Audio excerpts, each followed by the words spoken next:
bagaimana tasawuf itu mentreatment jiwa.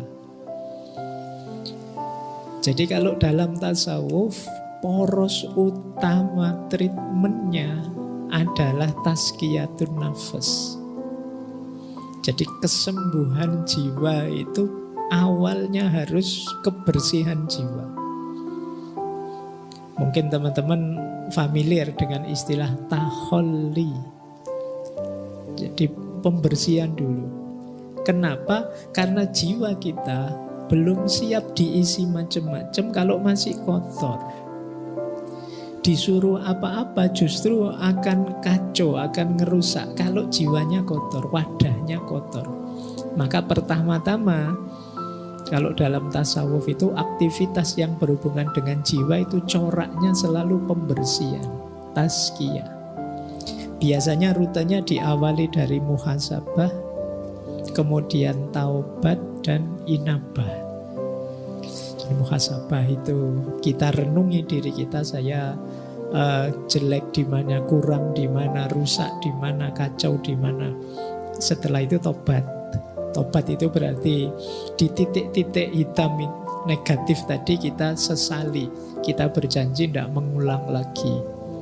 Setelah itu baru inabah, kita kembali lagi pada Allah.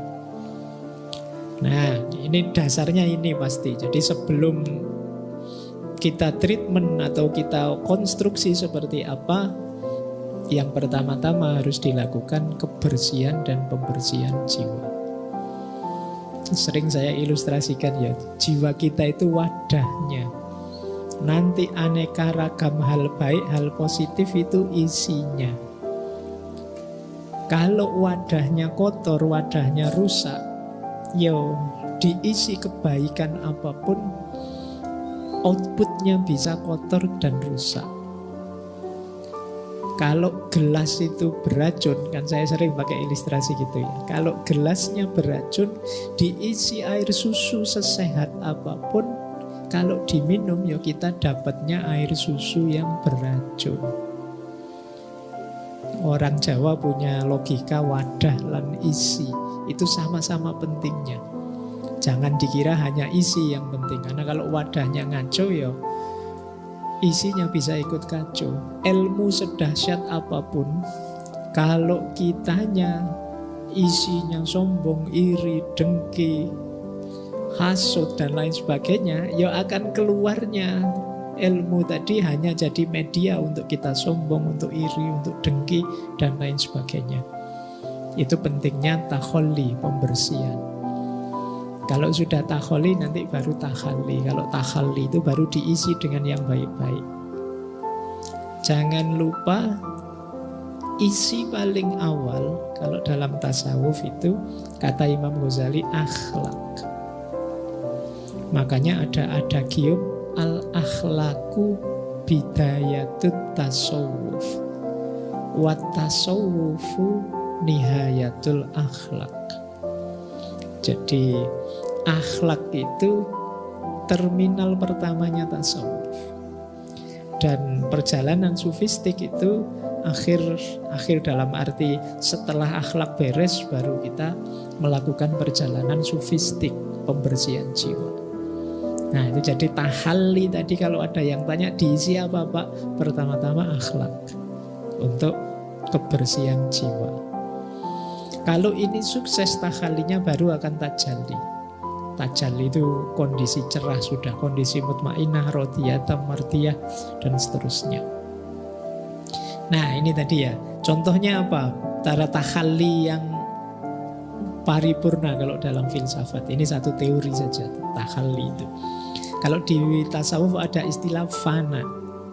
Istilah fana itu kesadaran bahwa kita ini tidak abadi. Jadi kita ini hakikatnya tidak ada. Tapi nanti ada laku fana yang harus kita jalankan. Nah laku fana ini sebenarnya bagian dari tazkiyatun nafas. Seperti apa sih laku fana itu?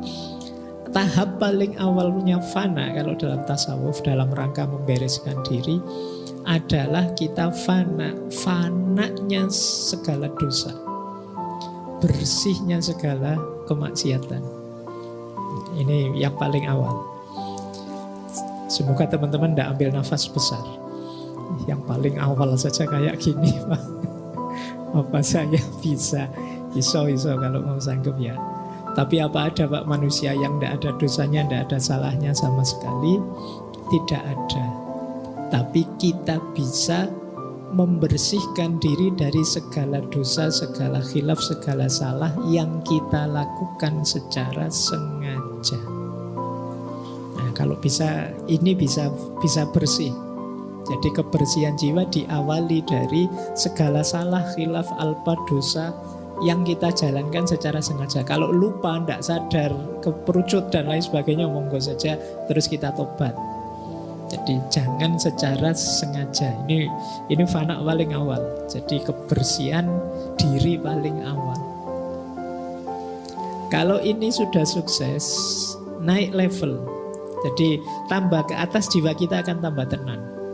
Orang jangan dikira kalau banyak dosa, banyak salah, apalagi sengaja akan tenang.